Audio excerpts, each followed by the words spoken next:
old timers. Raise your hand if you've been in the industry for 5 years or less.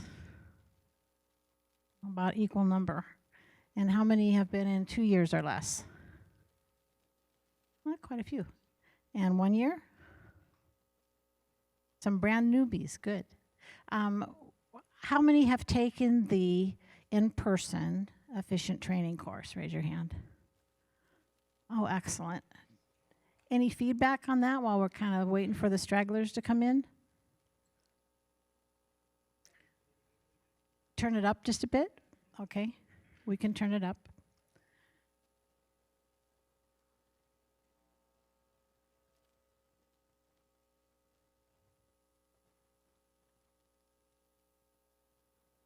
So I was whoa. I'm louder than she is naturally. Okay, I'll pull it further away. I was saying that it wasn't the training, the in-person training wasn't what I expected, but it was really helpful for navigating all of the different processes and layers of what we need to do, because everyone, it's unique for ordained ministers in, across the country to need to do an officiant training. So all of my colleagues were like, what? And I was like, I don't know. And I was like, oh, it's really helpful. Yeah, it's not about how to officiate. I know how to do that. I didn't know how to do the legal stuff. So thank you. Good, yeah, that's, the goal is not to tell you how to do your religious section, but how to make sure you're following the law so that you can make sure these marriages are done legally, which is what our office is about. Any other comments about the Officiant's training, good or bad, because it's a good time to tell us how we could improve it? When will you be having another officiant training going on? That's a Paula question. So we do them based on the needs. So as new officiants come in, we do have it. But if you wanted to take the class again, we can certainly book you into it. Did you want to take a class again? Okay, I'll come around and get your email before the end of the class. Thanks. Any other comments? Did you? You had your hand up, yeah. I think it was well organized for the training, but also after, so we can look things up. I think you did a very nice job. I'm a trainer, so I tend to be picky sometimes, but you did well. Good, yeah, I think we've been doing it, it's hard to remember dates, like years, especially my son says that with COVID and like the year after, those years don't count, so we'll just skip them because it seems like our brains have done that. So we're 2 years behind, so I can't remember how long we've been doing, I think 4 or 5 years now. I think some of the other counties are going to start incorporating the same process, which we're happy to share our experiences with them. So if you guys think it's a good tool, then we will keep it up, and it's much easier for us as well. Any other comments or about the Officiant training?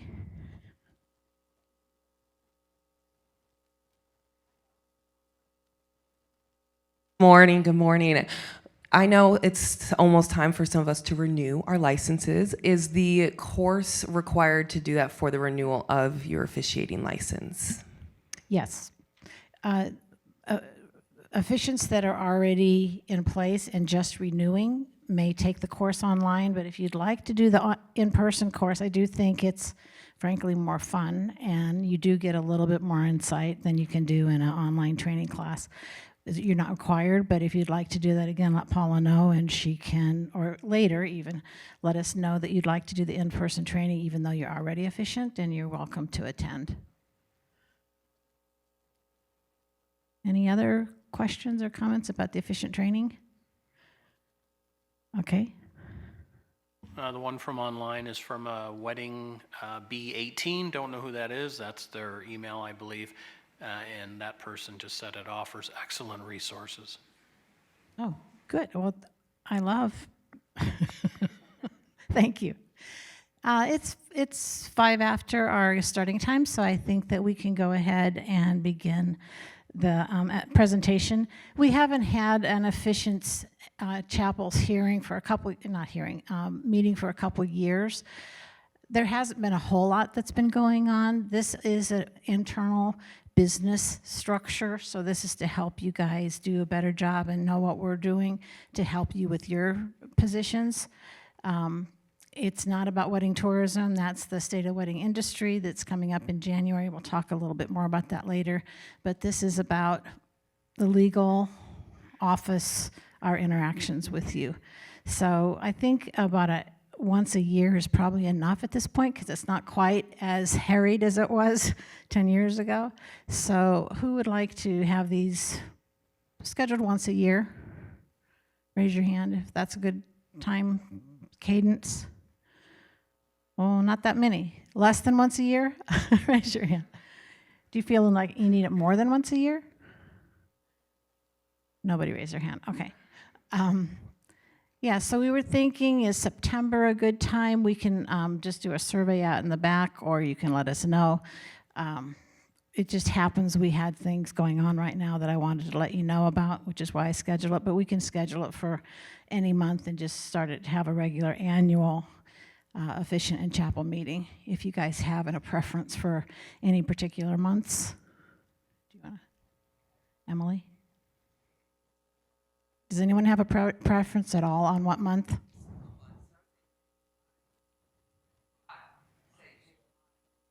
June, July, is that, raise your hand if June, July sounds good to you guys.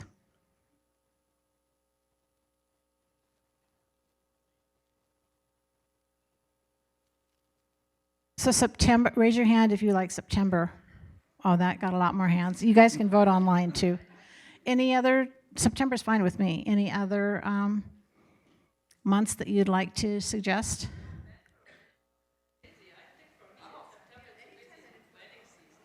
Okay, raise your hand for November. Okay, you lost. unless the online community supported you, which we don't know. So tentatively September, we'll look at what people online said. It's easier for them because they can actually, chat or raise their hand or those kinds of comments. You're welcome to just send us an email if you have a strong belief. But right now it sounds like September will be kind of our annual meeting. And that's good with me because the legislative session will have been long over, so we can tell you how those things work. And those online that responded said once a year was the Once a year in September-ish. Okay. So I'm Lynn Goya. I am the county clerk. I've been in office since 2015. As a lot of you know, we've made a lot of changes since then. A lot of the changes were in the first 5 years, then we had COVID, and we're still making quite a few changes, but they're subtler, not so much impact on you, but hopefully improving our services to you as well as our constituents and the couples. So I just wanted to have a meeting because we haven't had one in a while and make sure that you know what's going on in the office. If you have a question during the presentation, that's fine to raise your hand and we'll have somebody give you the mic. This is really a chance for me also to talk to you guys and listen to you guys. What's important? What are you seeing that I may not know about? How can we make our services better? So this is the agenda for today.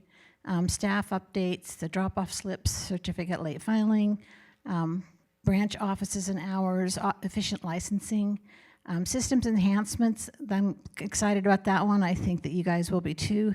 And then a brief overview of wedding promotions.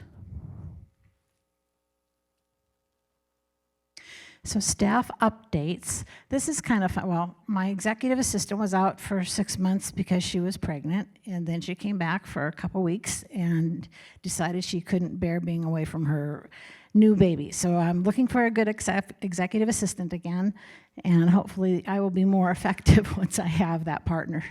Although, how much is the pay? You'll have to go online. I can't remember off the top of my head. It's all that's a county is transparent. So look up executive assistant, and I think it's, we don't know off the top of our heads. I'm sorry. It is full time though. I'm really excited to announce our records division. We've always done all the records. We've always tried to maintain our records and keep them as good a shape as possible. I have a degree in economics. Carl, I don't know, is a math whiz, so we actually really like looking at numbers and making sure that everything is in place and easy. I'm the 8th clerk, I think. been a while since I looked.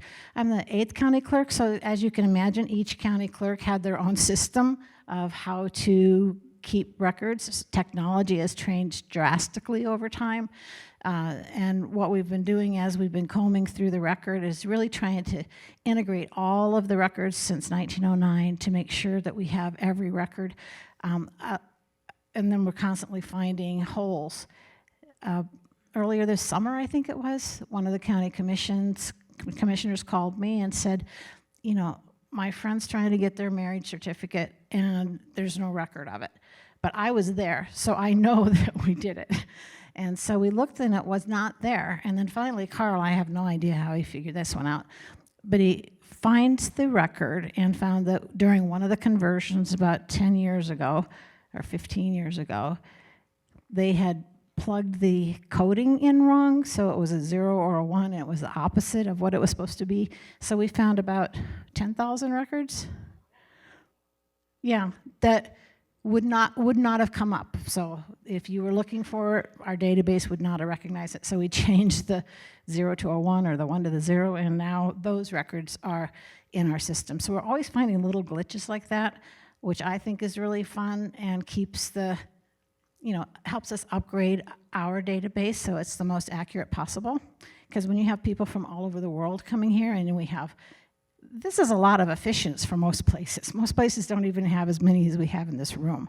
So helping you guys be organized and make sure that you can find the records that you need is also part of our job. So what we did this year, it took us a few months to get it all in place, but I'd like to introduce our new records division. Ricky, oh, I didn't introduce everybody. Ricky, stand up. So he's leading our new records division, and then we have other people from the records management here. Emily, right? And Karen. So this is going to help us. We're going to talk a little bit more about later. I'll let Ricky come up. But this is going to help us really make sure that our records are as accurate as possible, as complete as possible, so that it's easy for you to work with our office. So I did fail to introduce everybody. Let me introduce our team. Carl Bates, most of you know Carl. He's my assistant county clerk.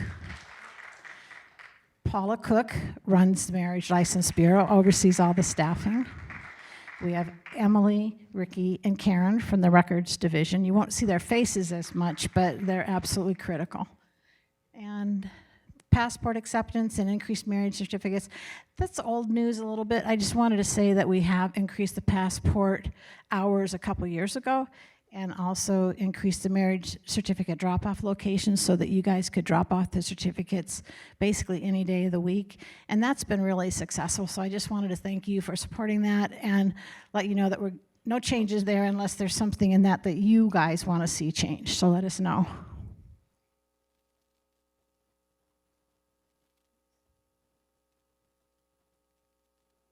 I wanted to go over the drop-off slips, because maybe this is a little bit out of order, but one of the things that we really want to do is make sure that every record that every marriage certificate that you turn in makes it into the system, that there's no glitches, it doesn't get buried under something or stuck to something, which I know happens sometimes, you know, in your offices as well. So if you're only dropping off 1 or 2, we have a short form. If you're dropping off 20 or 30, we have a long form, and this allows us to keep a copy and give you a copy that's time-stamped. We are hoping to turn this into a more electronic system, and I'll talk a little bit more about that later, but make sure that every certificate that you file with our office that you bring in is documented on this form, and that will just help save us a lot of time and effort. Any questions about that? It's not really new, but I just want to make sure that you know that even if you're only filling out one form, Sorry, there was a question online about drop-off in Mesquite, and there is no drop-off in Mesquite. There is not. No, we have to mail There's a them. reason you don't want to, especially on a branch office, and we can talk about that a little bit more later. One of the things you do as a manager is take away any incentive for corruption or somebody to do something illegal. And so one of the systems that is in place is that you don't have the same, especially a single person office, you don't have them issuing marriage licenses and then accepting certificates, because that just not, I think our staff up there is fabulous. I don't think this would happen, but you don't set up systems where it invites corruption or anything like that. So we will never have our branch offices do both those things at the same time unless there's some kind of a check and a balance. Do you have any further questions on that? So I wanted to talk to you guys about late filings. This is one of the reasons that we're being, oops, oh, I didn't see it.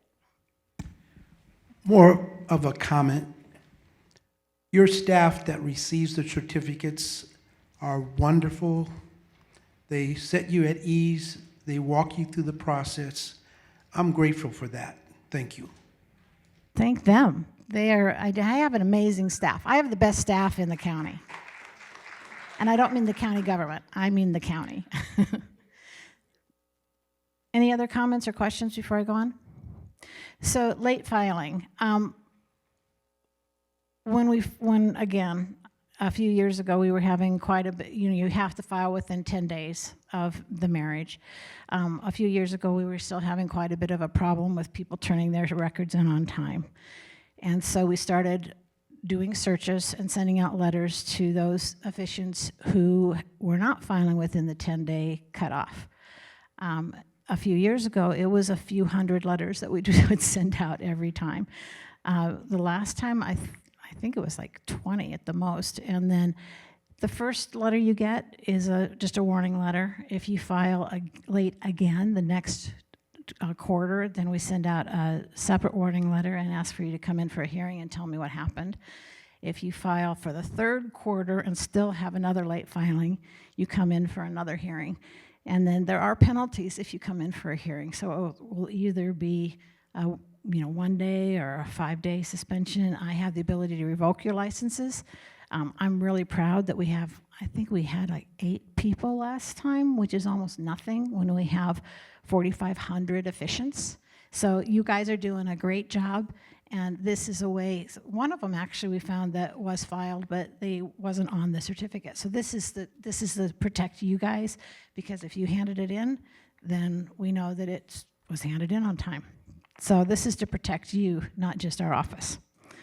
So thank you for doing such a great job, is what I wanted to say.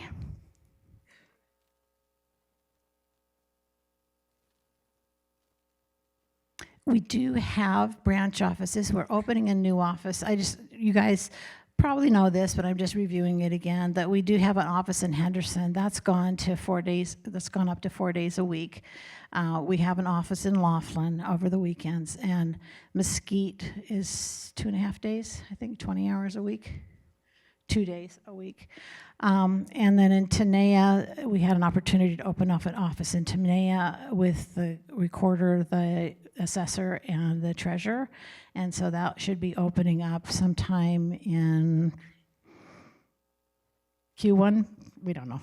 As soon as they tell us that the facility is ready. It's Tenaya? Yeah, Cheyenne and Tenaya is the cross streets. The recorder and the assessor have been there for a long time. I don't know how long. So we're adding the treasurer and the clerk's office to, deal with those constituents. We are going to have the pop-up marriage license bureau in February again. I think, do you remember the dates, Paula? The 4th through the 15th this year, because we think we have some good fun dates in there. And then this is a dream of opening up a marriage Las Vegas wedding museum.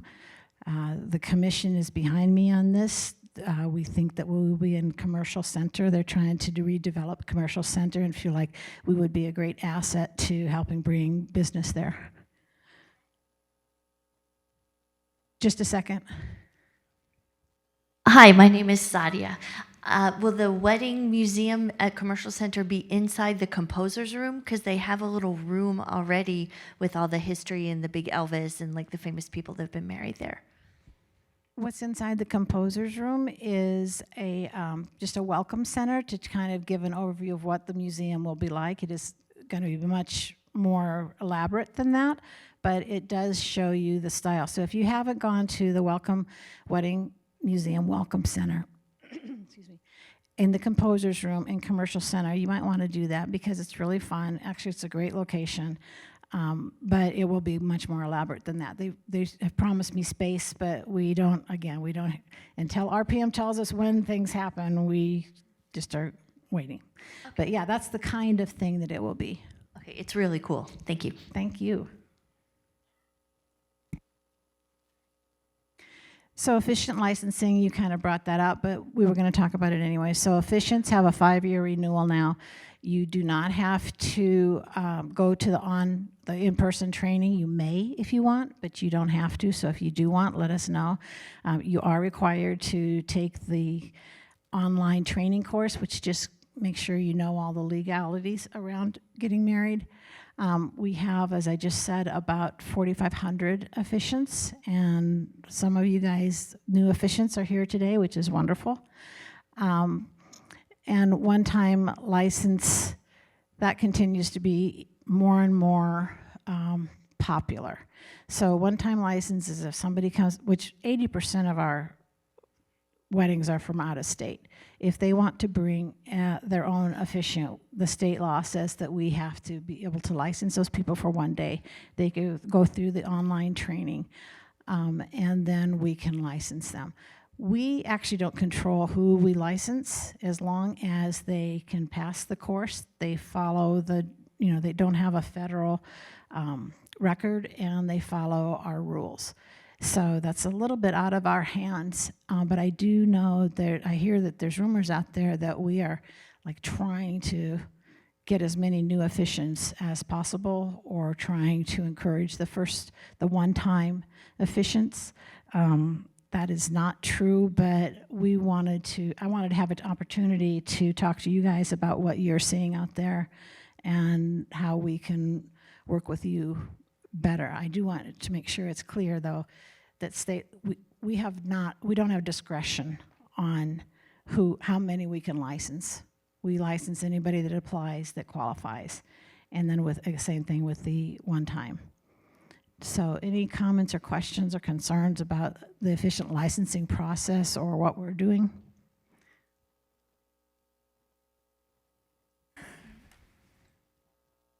So can you just talk me through the renewal application process? I believe you fill out the form, and then you have to do the training course again online, and then send the check, right? Yes, Paula, why don't you give them the complete details?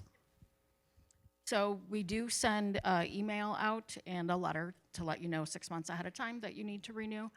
And there is an application. It's a one-page application, $55 fee, online course. If you want to take it in person, you certainly can. And having listened to you already, is there an interest for a refresher course in person with anybody wanting to do that? Okay, we'll look into that and offering that, because I would certainly love to do that. And then once you pass the course, turn in your application, and then you're going to keep the same number that you have, and then it's good for another 5 years. Beautiful, thank you. And one more thing to add. When you're doing the course online, it's just like a multiple choice, right? It is. Okay, beautiful, thank you. You're welcome.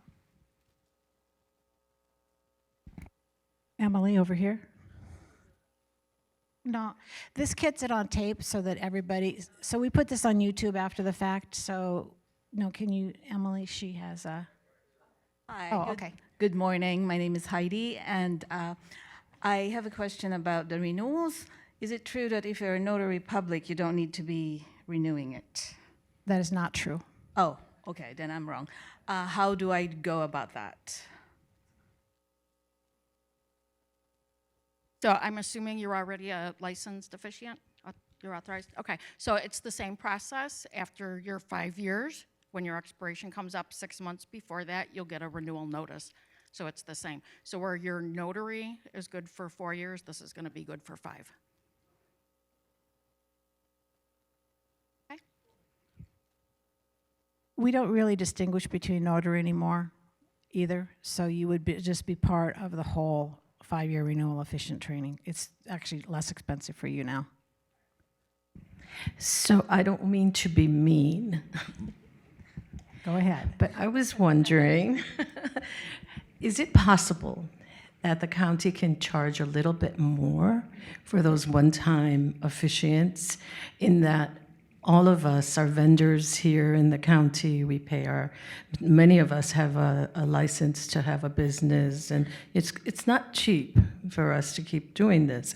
But business keeps being taken away from us as these one-time officiants. So could there be like a 2-tier fee for them, whereas they could be licensed to perform the ceremony, but they have to have a legal officiant do the filing, and then there would be an opportunity for income for us, as opposed to losing the business? Some of us are single officiant businesses, and some of us are lucky enough to be connected with a chapel or a planner or something.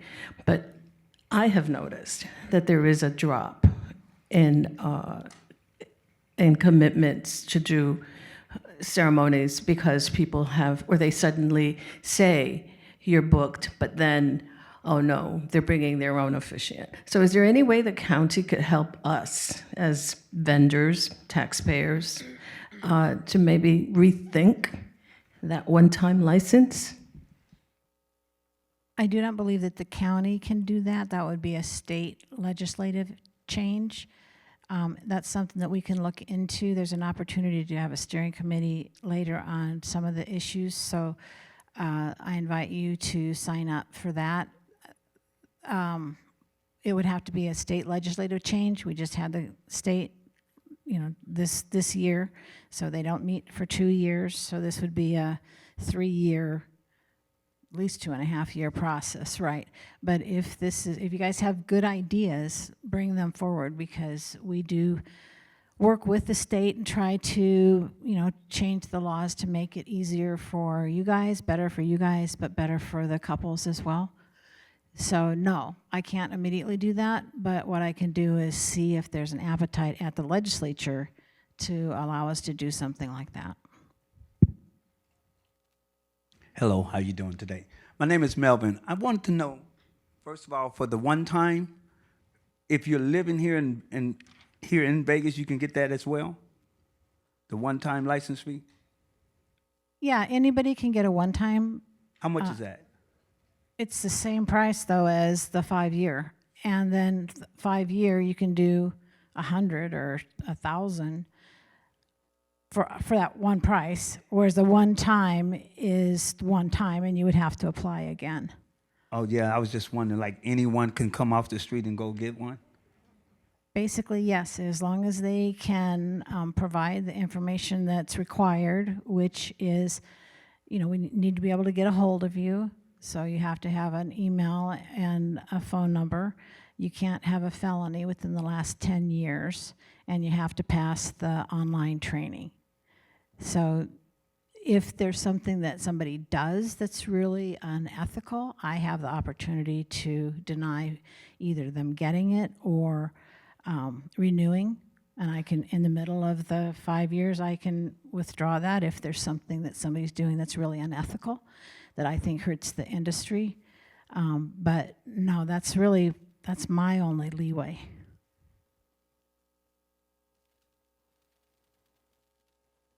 Anything else? This is what I thought.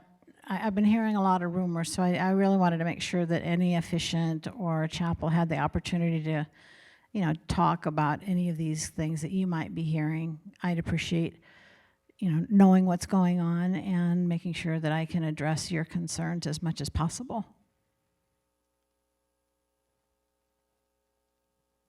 Good morning, and thanks again for having this. I'm very delighted to be here today. My name is Pastor Irma, and I got my certificate back in 2011. Well, from that time, I was really sick, and I went through a lot of different situations, but I haven't done any more weddings. I did some, but they were back in Chicago. And now I'm back, and it's like a miracle. My health turned around, and I'm very glad to still be here. So, what's my situation? What do I have to do since it was 2011 that I got my certificate? If you move out of the state, then your license is automatically forfeited. That's a state I law. didn't move out of the state, though. Oh, I thought you said in Chicago. No, I flew back. I've just been going back there Oh. doing, yeah, I did 3 weddings back there, but I never Okay. moved back there, no. You should have gotten a 5-year renewal then. No, I didn't. You should have. Check with Paula Okay, at the end great. of the thing, because you should, if you change, again, if you don't give us contact information, there's no way for us to contact you. So the Exactly. contact information, if you moved from one, you gave us your address and now you're at a different address, there's no way for us. We don't track you down. It's your responsibility to let us know if you move. So I don't know if that's what happened with you, but talk to Paula. Yeah, and- I was just down and out and bedridden with being sick and. Yeah, and if you just it didn't turned see around. it, then you didn't respond. But that's not a reason to not, for us to not renew or not allow you to get your Officiant license again. You'll probably have to start from scratch, but it's not that big a deal. And I have one other question. So I have a couple, and it's including myself, that one of the couples, they got married, and then the husband had to change his first name, his whole first name. Now, they feel like they should just get new license and get married again, They're still married. even though his name was changed? Yes, they're still married. The person's the same. We can't change the marriage certificate to match that, but you would have, I'm sure, if he had to change his name, he went through the courts and has the provenance. So it's just, they're still married. But if they just wanted to renew again, they can buy a new license. Would that be okay? If they wanted to get a new license with his new name on there? That's not something that we would allow, but if he had a completely different name, it would be difficult for us to know. We obviously don't vet every single name.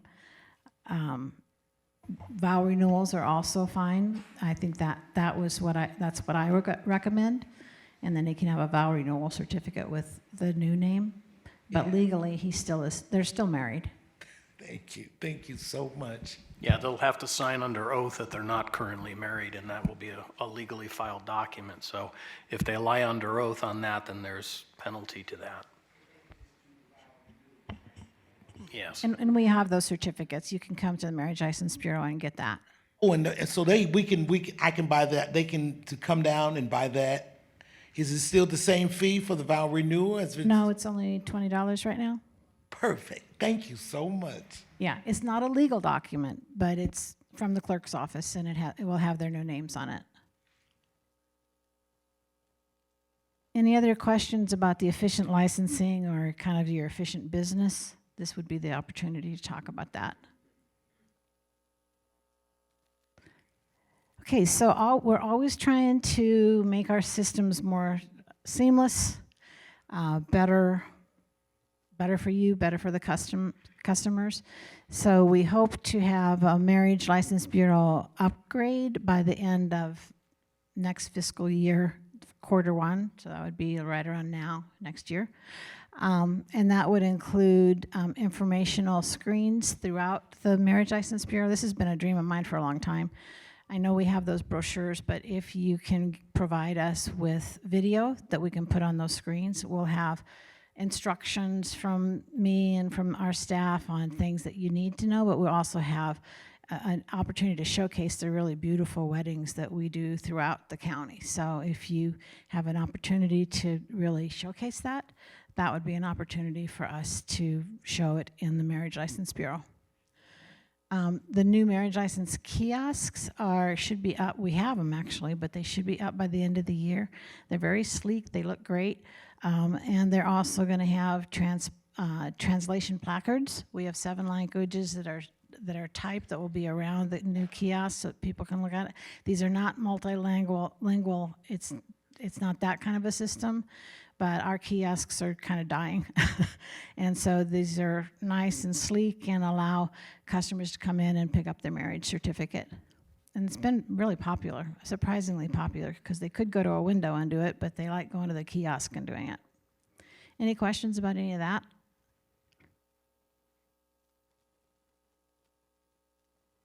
So 2025 wedding promotions, we've really kind of solidified the things that we do every year. One of the things that, so as most of you know, we went to the legislature when we found out that weddings had been in a 20-year decline. And actually this year, weddings have gone down along with the marriage licenses issued have gone down. It's not just the single ceremonies, but you know, with the tourism down, it also impacts the number of couples that come here to get married. So expect a decline. It's not necessarily anything you're doing or anything your competitors are doing. It's just we're not getting as many couples. It's not as bad as it could be, but we expect about 75,000 licenses issued by the end of the year, which is down a little bit. One of the things we did, we went to the legislature and got a wedding tourism promotion fund, and that we've been using for the last 10 years to partner with the LVCVA and the wedding industry. We've been doing a number of programs, obviously, since 2016. And one of the things we wanted to do is make sure that the money is being spent at the best way possible. So we hired KPS3 to do an internal audit and see which of our programs are cost effective and which we want to continue and which we might want to pull back on. So the audit isn't completed yet. It should be by the end of the year. And so you might see some changes in these wedding promotion items if that says that something isn't, you know, just isn't worth the money. But right now, this is what we have planned. Weddings.Vegas just got a refresh, which is our website. So if you haven't gone there, you should go there. I think it's the best website I've ever seen. I love it. But what we did is we really revamped it so it was much easier to see real weddings, real stories about how to get married and some of the assets in Clark County, and just make it, again, more user-friendly for couples. Still has all of our services on it, though. On Sunday, actually, we're doing the 3rd wedding club event. When we issued the 5 millionth wedding license, one of the chapel owners said, it's not the licenses, it's the 5 million love stories. And I thought that was just brilliant. And so we truly believe that over time we can really build a wedding club mentality, that if you got married here, Las Vegas doesn't forget you. You're still part of our family. You're part of our history, and we want to thank you and welcome you back. So this is the 3rd year we're doing an event. We sent out the invitations, and almost immediately it was all booked with some waiting lists. Of course, some people don't show up, or change their mind. So we've been going through the waiting list and making sure that anybody that really wanted to come was able to attend. We still have I think 5 or so, room for 5 or more couples. If you guys know somebody that really wants to attend, it's Sunday. Show up at noon at the Westgate. And but you do need a ticket, so you need to let us know. Don't just show up. But yeah, if you know a couple that was married here and wants to renew your vows and wants to meet other couples married here, this is the event. Oops. Okay.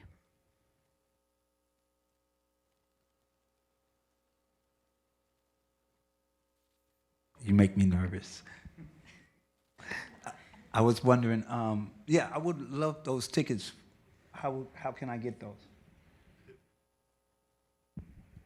Just give your name to Emily and we'll follow up after the meeting. Okay? Let's see. So we had an opportunity a couple years ago, you guys have probably heard some of this, to partner with the UK Destination Wedding and Honeymoon magazine. We offered to give them a free, they do an annual awards show where they give away a free wedding to some destination. And so this year, 2025, in February, we gave away a free wedding package worth about $50,000. Everybody just donated their goods and services, and the couple is actually coming in a couple weeks. So we're very excited about it. They're a very cute couple, the demographic that we really are going after. They're from the UK, they dance, which I love. And we have a pretty intense week planned for them. So from that, we're going to gather their story, video, and assets. They'll be broadcast through the UK Destination Wedding and Honeymoon magazine and their websites, as well as through our marketing initiatives. So I'm very excited about that, because that's the kind of thing that I think really has a major impact and will have for continued impact. So we have social media with it. We have a sizzle reel that'll do their kind of a real quick overview of their wedding, a print story, and an online story about them. So I'm very excited about that. 2002 wedding dress of the year. That's going to be announced in October 2nd, I think. So what we're doing is I partnered with the airport for the Pop-Up Marriage License Bureau, and we talked to them last year about doing a dress out there on a permanent display. And so it's the 2025 Wedding Dress of the Year contest is for all you guys as couples. And anyone that wants to submit a photo of themselves in their wedding dress, so hopefully both people, is eligible. So it has to be a wedding that took place in 2025 in Las Vegas. So it could be January 1st or December 31st. They can submit it as soon as we put out the call for content, and then we're holding it open 2 weeks into January for anybody that might have gotten married in the last weeks of December. But that should be really, really fun. Last year, I don't know if you knew, I should have put it up there. We did a contest for the pictures in front of the Welcome to Las Vegas sign. And we got about 450 entries. They were adorable. We picked the winning couple. We did not know where they were from when we picked it. They were from Scandinavia. So it's just a really fun way to, again, showcase how fun and exciting and unique Las Vegas is. And hopefully the more you guys help me participate and build these kinds of things up, the more reaction we will get from around the world. The address will be displayed in the airport for a year. Let's see. Oh, and Las Vegas marries the military. I think we looked yesterday. I think this is our, did I say 8th time? I don't remember. COVID, just forget COVID, because nothing happened during COVID, or at least it seems like it. So we are the Las Vegas Wedding Chamber of Commerce. That was one of our solutions for how to bring the industry together so that we could better market Las Vegas for you guys to bring couples here. We've been partnering with them for a number of years to do Las Vegas Marries the Military. So it's a nationwide contest. They got a number of applicants, and they have 7 weddings that will take place over the day of November 6th. It's timed so that we can put out a press release on November 11th, which is Veterans Day, and showcase what Las Vegas is doing for veterans in the wedding community. It's a really fun event. Look for it in our social media. If you can help expand that, that would be absolutely fantastic. And maybe you want to participate next year. So those things are complete wedding packages. It can come from a number of vendors, but every couple that comes here in Las Vegas Marries the Military gets a complete wedding package. So it's the photography and the wedding and makeup, and we have rooms this year for them, 2 rooms, 2-night stay at different locations. And then we all get together for a reception at the end of the day. So it's a really, really fun event. I think it's patriotic, and it makes me feel good about those kinds of things and shows the military that, again, they're part of our family. We really care about them. And then coming up next year is the 250th anniversary of our country. Who's aware? Raise your hand if you're aware of this. Most people, that's good. And so we've been looking at different ways to include our story in that story. Obviously, Clark County hasn't been around there for 250 years, even Nevada hasn't been here for 250 years, but we're still part of the country. And so on a volunteer basis, I'm working with Boulder City, where I live, to do the longest table event, which is where you just invite the community, everybody potlucks or brings their own food, they bring their own table, they bring their own dinnerware, they bring everything of their own, and then you line everybody up, and it's a great social event. And then what we're adding to that event, which started in New York, is like a history-a-thon, so that anybody in Boulder City that has a story about Boulder City can come up and tell their Boulder City story. And I think that would be a great thing for the wedding community to do. We could find a place, maybe a commercial center, where we could set this up. This is not something the office would be able to take on ourselves, but if there was a team that wanted to put together an event like that could just talk about weddings and how weddings fits in, or your personal wedding stories, I think that would be really fun. So there's a sign-up sheet out there. If we can support it, but we can't run that. So that's up to you guys if that's something that you think would be interesting. If there's something else you have, another idea, yeah, let us know. We can support anything, but that's beyond really my office's ability to put together. So again, there is a sign-up sheet for that if people are interested in doing something like that or something else. The event kind of ends on the 4th of July, 2026.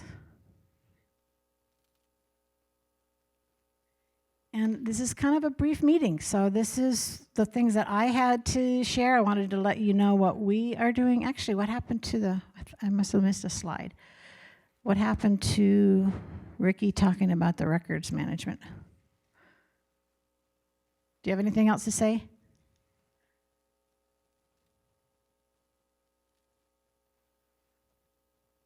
So good morning, everyone. I'm Ricky McCall. I'm the imaging supervisor for the clerk's office. So what we basically do is we maintain and verify all the documents you basically submit to us. And we just currently hired Karen, who will be basically verifying all the records that you that you submit to us. So it is important that before you submit the certificates to us, to check the document one more time, the date, signatures, and everything. It's hard if a customer already orders a copy and we're missing an information on the certificate. So just make sure that you go through the document, verify it one more time. The lesser errors you make, it makes our job a lot easier. So that's pretty much all we do with in our department. Thank you.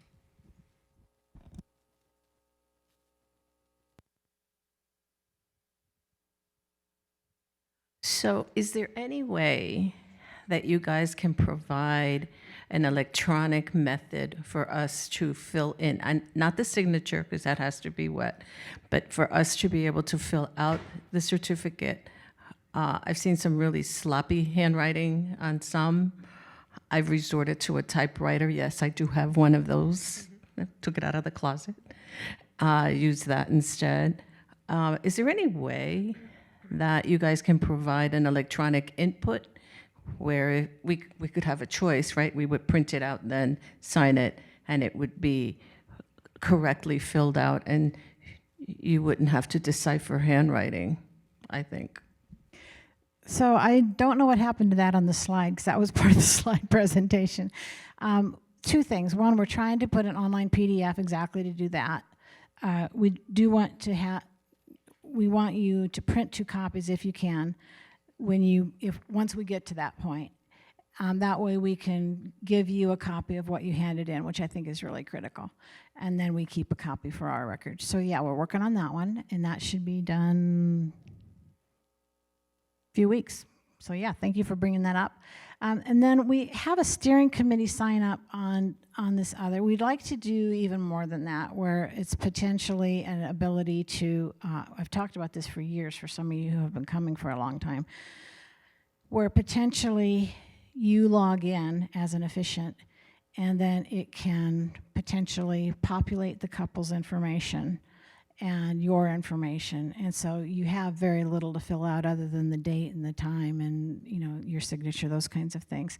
So we're trying to develop a steering committee to figure out what works for you guys, and there's a sign-up sheet if you're interested in that. Because that's enough of a change in the process that we want to make sure that we're doing it in a collaborative way so that it really does enhance what you guys are doing. And then I don't know where that slide went. The other thing is the Secretary of State. You know, internationally, it takes forever to get an apostille because you have to get the marriage certificate from us, mail it to them. They have to then fill it out, mail it to the Secretary of State, and then Secretary of State mails it back to them. So we are looking into, and I think we'll have it before the end of the year, an e-certify for the marriage certificate that we can send to the Secretary of State so that that will really streamline the apostilles. So I don't know where that slide went. I have a question We must have just missed it. over here.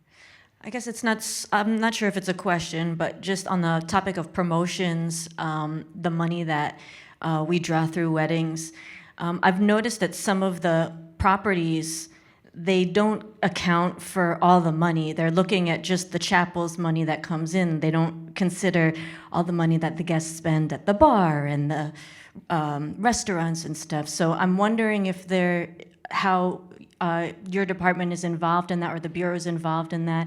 Any kind of ideas maybe that you all or we all can think about to maybe give them incentive or kind of help them look in that direction and value the chapels and what we do, because we're not just bringing in the money from that chapel, we're bringing in everything else around it. You're talking about resorts, I'm assuming, right, primarily. So we work really closely with some of the resort chapels and help them give the right message to their management to include that. I've been saying that for a long time. It is very hard for them to do that. Most resorts seem to be stovepipes, so if a couple calls the Flamingo Chapel and they book they book a wedding and they have all their stuff in the wedding package, and then they say, oh, we want to do a spa day for our family and friends, or we want to have rooms, or we want to have a rehearsal dinner. They're sent to another department, so they're stovepiped so that it doesn't get aggregated.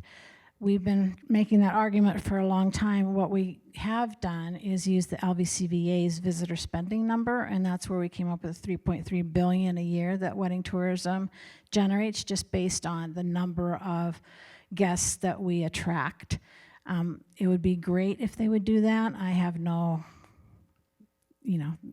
clout to tell them how to do their accounting, but I think working closely with the chapels helps, because the chapel management can try to say, what else are you doing? You know, we need to get at least a little bit of credit for those other expenditures. You had another point that I wanted to address. One was the accounting. Maybe something to do with the promotions. The promotions, yeah.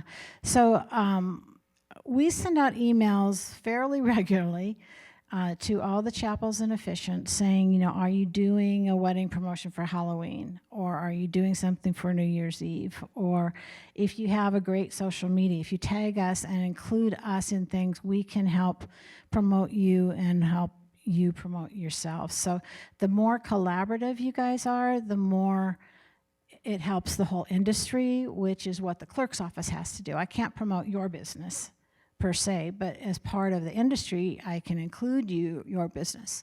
So make sure that when we do reach out to you, you guys reach back. And if there's things that you need, resources, then potentially we could help with that. But the more you work with us, the better though we can work with you. And if I could get the whole industry to be, you know, cross-promoting, all of us would get more business.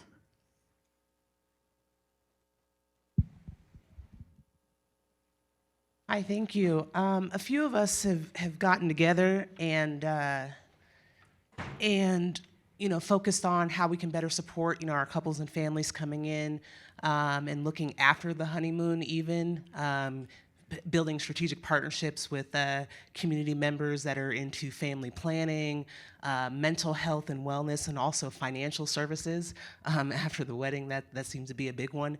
And we found that, you know, there's an opportunity to be able to grow, you know, in our own capacities, earn residual income and things like that. And I'm wondering if the Bureau has, you know, opportunities for us to come together collectively in a committee or some sort of, you know, support for all of us in our businesses to be able to share those strategic partnerships, to be able to leverage those and support our businesses. One of the things that we did early on was create the Las Vegas Wedding Chamber of Commerce, which is kind of designed to do exactly that. You know, I am government, so I don't have the same freedom as a private enterprise does. I can listen to any of your ideas and try to support them, but really the best way to do some of those things and create those partnerships is to join the chamber, because then we have an industry level voice that can also be a partner with the clerk's office. So we do put the wedding chamber on a link to the wedding chamber on our website. You know, we attend a number of their events. We partner with them, like for Las Vegas Marries the Military. Those are the kinds of things we can try to do as an industry that the clerk can support, but not be in charge of, if you know what I mean.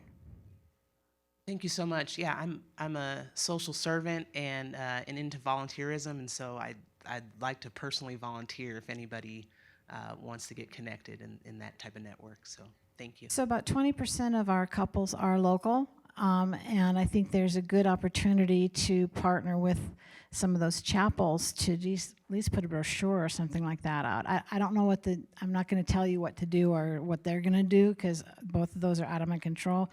But yeah, I think 20%, we do what, 18,000 last year were local couples. So it's not a bad number to start with.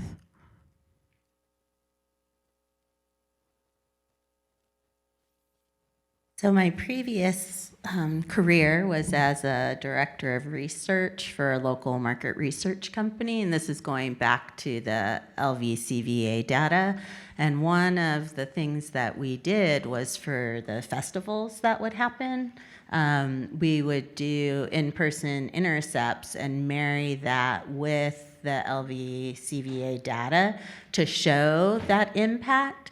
And so I don't know if that's something that the Las Vegas Wedding, I wrote it down, Las Vegas Wedding Chamber of Commerce is considering, or something that would be possible for, especially maybe those promotional times of like in February, to have some officiants doing, you already have the people there, to do that kind of just quick data collection to show the impact beyond the service, beyond the chapel cost, because it looks at how much money did you bring to gamble, how much money are you spending on hotel, how much money are you spending on eating out, to show kind of that. So similar, kind of approaching it similarly to the impact, the financial impact that the music festivals have, or the Super Bowl has, or that. I think that would be something that would be really helpful for the industry to be able to know,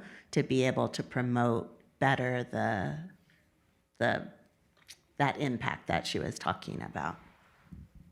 That's a great idea. Again, I do think that's something that the Wedding Chamber of Commerce would be better at than us, and I think that would be a great service. A lot of things is, you know, our staff is fairly small, so there's only so much that we can do. Our budget is fairly small. So the more involved you guys become, the more we can actually do. I didn't specifically talk about media opportunities for you. What I said was, and I want to make sure that this is clear for you guys, you know, when we send out a call for action, that's hopefully to get media on whatever subject we're sending it out. So please, you know, take those seriously. Think about something really fun and interesting, something that you're doing, maybe that you've seen in another location or something like that that's interesting. It has to be interesting, not just a 10% discount. Nobody picks a 10% discount. But if you're doing something really clever, like what was the other day? It was I think it was a Star Wars thing. Is there something in the media about what? Yeah, May the 4th be with you. And so that got picked up because it was different and clever. And then we had some pictures of a couple at one of the chapels with the officiant being, I think it was the girl, Princess Leia, with her buns. So yeah, and collaborate with each other. That's really important, I think. One of the things that was really hard when I first started is the industry wasn't talking to each other and they weren't working together. And I think that's changed. I think you guys really are much more collaborative and understand that if we grow the industry, my business will grow as well. So I appreciate that you guys are doing that, and I want to just encourage you to do it with our office, but also outside of our office. And if you have a great idea, bring it forward. Any other questions or discussion items? Pastor Pete.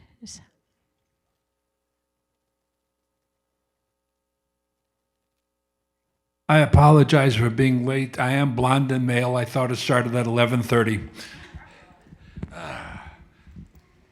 You're welcome anyway. So, I don't know if you mentioned it, but the numbers for total county businesses has dropped considerably. You know that, okay. And in 2018, it was 730,000. This year, the license number is 50,000. You know that, okay. So, but the results or the reasons is not one-fold. It's a combination of a lot of things. And I would like to just address one thing that I'm very upset about, and that is the guest ministers from out of state. So I have a question for you. Was that covered at all earlier? Yes. Sorry about that. I told you, I'm blonde and male. So my question is, do they come into your office to fill out the test, or do they do it online? It's an online test. See, that's wrong. That allows them to cheat. So since we have to, now do you're saying the that resident all ministers, your renewals are cheaters, so we can't do that. do the resident ministers have to come in, or are they also able to do it online? Online. Okay, there goes my argument. Double day. If they pass a test, that doesn't mean they're qualified. It just means they passed the test. If I pass a test, I could be a lawyer. No, not really. I'm too honest. Are we still charging out-of-staters $25 for the license? It's the same fee as anybody. There's only one fee right now. Okay, my suggestion is resident ministers, $25. But out-of-state ministers, since it takes you more work, should be $100. And we should make more money off them. Thank you, sir. Again, those are state laws, so we would have to come together as like a steering committee and come up with legal changes that we would want to see, if any, and then we would try to find a sponsor that might help us get that through. I can't do that on my own. That is those things are determined by the state. I think as a group, we can show up to the county board meeting to ask them to change those that wouldn't do it. It's a state law, not a county law. State law, okay. Can the county have a surcharge? I don't think so, no. I can ask, but I don't think so. Ask, let me know. I they thank say, you. They put our fees in the law. The fees are in the law, we don't determine those things. Okay, one last question that I don't know again if it was asked or mentioned, but if they mail the license to you and there's a mistake, they go over a line, they white out, they go that 1-inch border, they go over that. Do you automatically accept that license, or is it sent back to the minister? Paula, who would know that?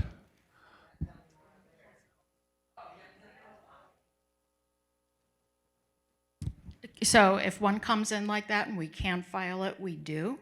If there's information missing, we do have to get it fixed. But if we go over the line, we're gigged for it. My suggestion is send it back right away. Yeah, you are actually not harmed for it if you come and fix it. That's why we try very hard to review those things and say, you know, Pastor Pete, come in, you know, you forgot your signature, or you put 2018 instead of 2028. So we try very hard to reach back out to you guys again, which is why we need accurate, good contact information. And then we don't charge you. If we can't get a hold of you, or if we missed it also, so it went through even with an error, then there would be a charge for correcting a filed certificate, because that's a whole process. Okay. That includes multiple people, so that costs our office money.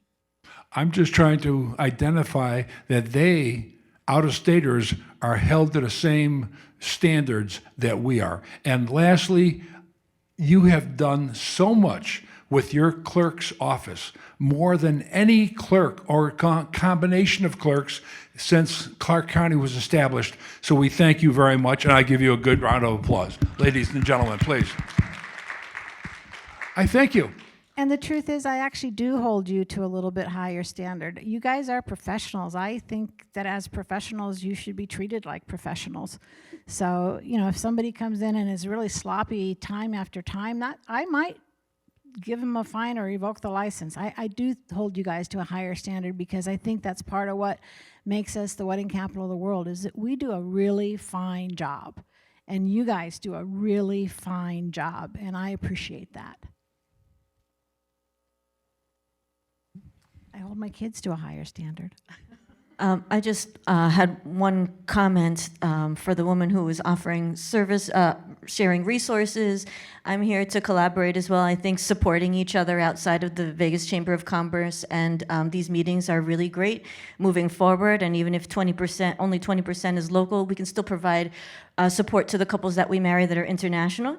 So I think it's really good for us to come together. So I'd like that. And then I also want to say I appreciate the effort that I can see is coming from the Bureau for this type of promotion stuff, marketing. I think it's going to be really effective for us to work together, so I just wanted to give a shout and support in that, because I think once we start talking a little bit more, come together and try to shine a light a little bit more, that can mean money in our pockets, so thank you for that. Which chapel are you with? I work at some of the properties on the Strip and around the valley. Well, any other questions or concerns or discussion items or compliments to my staff? Oh, we have an online one. So a number of people online have asked about the list to sign up for various different things and events and how they can participate. So what we typically do is we have a list of all Officiant emails and chapels, and we always try to reach out to everybody and provide all the information needed and who to follow up with. So if you feel that you're missing out and not getting the notifications, please contact the clerk officiant's email or call the Marriage Bureau and make sure that your contact information, specifically your email, is correct with our office, as we do send those out quite regularly. Thank you. Yeah, make sure that your contact information is up to date, because again, if something happens like you accidentally left off the date on your marriage certificate, if we don't have your contact information, we don't have a way to reach out to you and let you come in and fix it for free. We have to file it anyway. The state law says I have to file it, so I will file it, but then there'll be an error and potentially the couple will not be able to use that to prove they're married. So that's the key. Everything that we're doing as far as like the certificate filing and the late filing and all those things is to make sure that the legal aspect is completed accurately so the couples are protected. That's not to protect you guys as much as the couples, because that's your job, is to protect the couples as well. Any other questions, comments, concerns? Good morning. I'm from the Latino industry. We use both last name. That's kind of confusing for you guys maybe, because over here we only use one last name. But for immigration purposes, when some people marry each other to get papers and stuff like that. Sometimes when they don't have the two last name included on the certificate, they get in trouble. Is there any way you guys can ask, can we put both last name? Is the one include both last name on the certificate?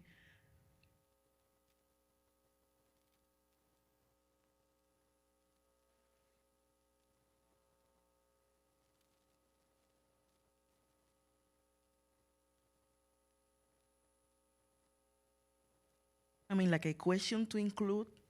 Do you want both last name Yeah, included? I think, and we'd have to verify this again. Oh, it shrink to fit now. Okay. There's only one last name that's on there, and legally they have two. We do have a way to fix that. So that would be our correction department.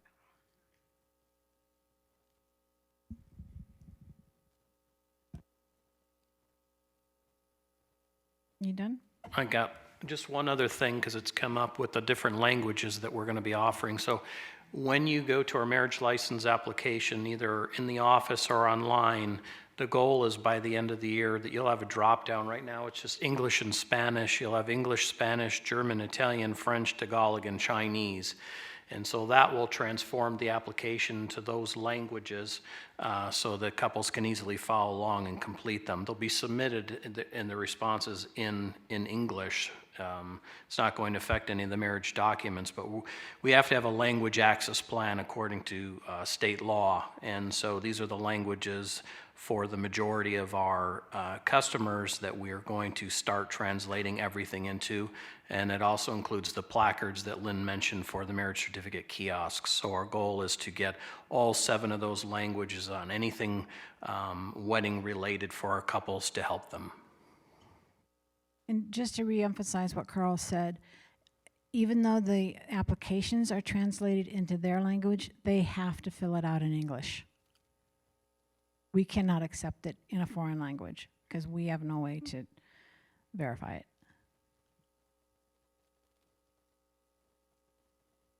Anything else? See you next September.